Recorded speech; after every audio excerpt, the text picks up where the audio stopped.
guess I'll stand over here. Hello. Look at all of you.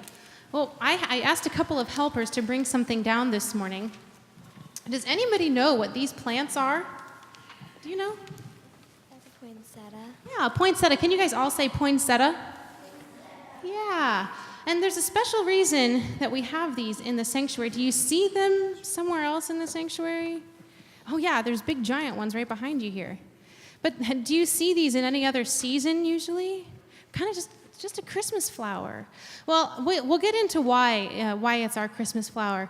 I've got a legend I want to share with you. It's a story that's been passed down for a long time about why these flowers are so special.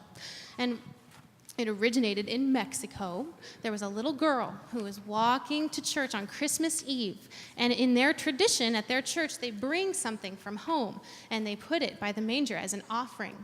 So she and her family had something, but she couldn't think of anything to bring to the manger, and she didn't have a whole lot to give. But she was walking to church, and she looked on the side of the road, and she found weeds like dandelions. So she grabbed a bunch of weeds from the side of the road, and she tied them together into a little bouquet. You think that looked very pretty, like roses and all that? It wasn't special flowers. It was just weeds, huh? Well, she brought it into church, and that's all she could give, and she was happy to give this bouquet of weeds. And she placed it by the manger, and she went and sat back down at her seat. And as she was watching, she noticed that blooms were coming out of the weeds as they were up there next to the manger, and they looked like this. So the legend has it that these poinsettias bloomed when she presented the weeds to the manger. Isn't that interesting? But let's look at these flowers. They look like Christmas, don't they? What colors do you see? Red. Red. What else? White. White and Green. Red, white, and green. Of course, red and green are the Christmas colors, right? But if you remember our message from last time about the candy canes, do you remember what the red symbolized? What was it? Blood. The blood of Christ and the Hope. hope and love, right? Red is a good symbol for love. And that was why Jesus came to earth in the first place, because God loved us so much. What about this white? Who remembers the symbol for what white symbolizes? Isn't that he gave us? That he died for us? Yeah, the forgiveness, the pure. He was so good. And if you look closely, what other shiny color do you see in that one? Gold. Gold. And what's so special about gold? Remember? Because the wise men brought silver and gold. Yeah, good. The wise men brought gold, and this is a special flower.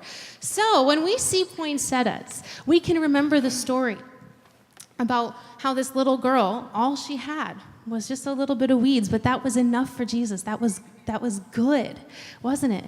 So we're going to say a quick prayer, but after the prayer and after our song, I have a special treat for you. And if you notice, they have a lot of the same colors. What colors do you see here? Red and green, just like the poinsettia. And on the inside of these candies, do you know what color? White. So when you go home or whenever you're ready to eat these, you'll notice all these colors, and that will remind us of the same story, that what we bring to Jesus is good, as long as we bring something. Let's join hands and say a quick prayer, and then we'll get ready for our song. I'll come over here. Repeat after me nice and loud, please. Dear God, thank you for the Christmas story. Thank you for this reminder that we have something to give Jesus.